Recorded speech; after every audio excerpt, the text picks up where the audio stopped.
But we'll end with this because I never get off in an hour. We will end with this. It has been reported since yesterday, ditching TJ Hawkinson, right?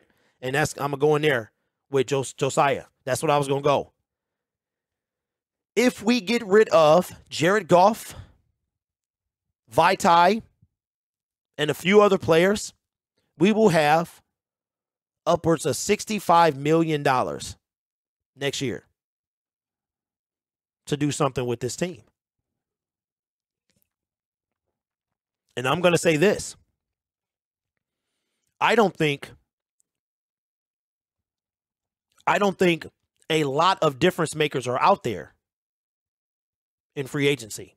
This year, there were difference makers for sure. Bobby Wagner. There are potential difference makers. Allen Robinson.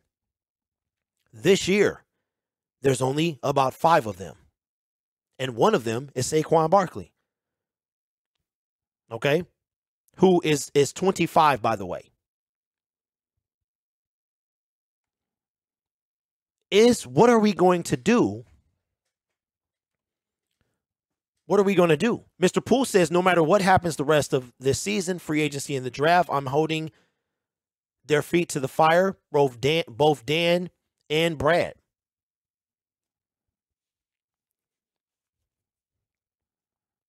And see, this is why I like this dialogue. I like this. YouTube gives us a voice. We get to talk about it. What do I think about Will Levis from Kentucky?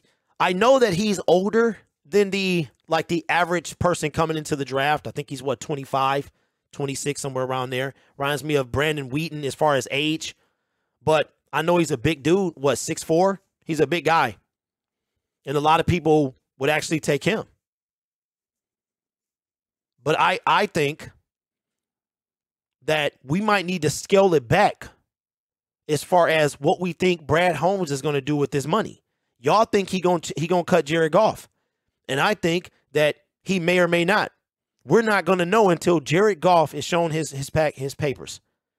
It will be a post-June 1st designation. We know that for sure. I wouldn't be so sure that I'm not saying he's not going to draft Bryce Young or a quarterback, period. What I'm saying to you is we're already packing Vitae. He might have to go. It is a handful of Detroit Lions that may or may not go. And if Jared Goff is probably the biggest one, $30 million or something like that comes off our cap. But if you look at the free agent pool for 2023, it is not that big. David says Lamar Jackson. David, I love you, bro. I love you, bro. But I do not want Lamar Jackson anywhere near this team. And this is why I love this platform, because I can say it. You can say what you want. We all can say. You can start a channel. I don't want Lamar Jackson anywhere near this team. If we're going to get a quarterback, get a quarterback. I am not a fan of Lamar Jackson at all. For all them fancy things that he does with his feet, he makes one good throw for every 5 bad ones. I don't want nothing to do. In addition to that, if y'all thought the Jared Goff cap hit was going to be huge, he won $250. As a matter of fact, he turned down $250 million. $50 million? Who do you think he is? Kelsey Clinton? He turned it down. I don't want anything to do with Lamar Jackson. However, I will say this.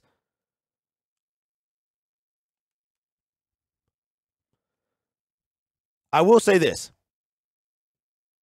What we know is what we don't know. We know what doing these things will do. We don't know if we'll do them, right? When it comes to if we cut Jared Goff, who can be a veteran backup or a veteran leader who is on our roster, right? We're going to go have to sign somebody the likes of Teddy Bridgewater. We're going to have to sign the likes of a second, like a backup quarterback at best. When in my opinion, yes, this backup. Remember now, and this is perfect. This is perfect, y'all. Brad Holmes just came out and said that the TJ Hawkinson move was calculated, which means that the Jared Goff move was calculated, which means We don't know. We don't know. Jimmy Garoppolo, very possible. But I know, I didn't look into the details, that Jimmy Garoppolo had a no trade clause in his new contract that he signed. But there's like a caveat or something to it. Right? So the biggest conundrum this year for me is Jared Goff. And the reason I say that is because he frees so much cap space. But in my opinion, it puts us back to where we were when we got Stafford. In my opinion, we're worse off than when we got Stafford. Because when we got Stafford, we either had, it was either John Kitna or Dante Culpepper when we drafted Matthew Stafford. Right? Jared Goff is the biggest conundrum. It's not the free agency. It's not a bunch of guys. They're like a smidget better than the people we re-sign. Jared Goff got to go. Well, Prince, that ain't your decision. It ain't none of our decision. None at all. Remember, Brad Holmes is a calculated GM. It's funny that y'all, and we talked about this yesterday, and I'll wrap this up. Brad Holmes, the GM that y'all want to put the crown on, who just came out and said that TJ Hockenson, the trade was a calculated decision, which means that Jared Goff was a calculated decision, which means that y'all want to get rid of him, and Brad Holmes calculated him being here, right? Now, right now, the calculation stands as follows. Do we or do we not cut him? Brad Holmes knows if that's in his calculation. Maybe he calculated with the intent to draft Bryce Young all along. Maybe that's why he got Jamison Williams. But you know what we don't know is what's going to happen. What we do know is based on his words, he's a calculated GM. Okay, Nate. Hopefully JG sees the writing and restructures his deal to be team friendly, because who taking on JG like that? I think he will, Nate. I think he will. I 100% thinks he will. I do also believe that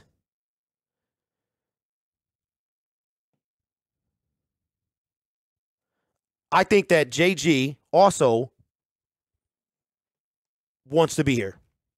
But I think he'll go somewhere and he'll be fine. I think similar to how TJ Hockenson is going to do, he's going to light it up. I honestly believe that. I think he's better than Carson Wentz. He could go over there. I think he's better than at least a handful of starting quarterbacks in the National Football League right now. And Carson Wentz is one of them. Nick, what's up, big dog? Says cut Goff, then re-sign Bridgewater and draft their QB. Yeah, that's an option. I think as we go into the offseason, that is my biggest conundrum, is Mr. Jared Goff, the man everyone loves to hate. Will he be a Detroit Lion this time next year? It won't. Listen, the Detroit Lions will not cut Jared Goff before the draft unless they either A, have the first pick locked down, or B, they don't care. They don't care to tip their hand. He has all these savings happen post June 1st. So if they're gonna cut him, it's gonna be like they did Trey Flowers. They designated Trey Flowers in March. But I think when it comes to Jared Goff, unless we have the first overall pick, trading him, which is what they would have to do, or cut him or whatever, is going to tip our hand. And I don't think Detroit wants to do that.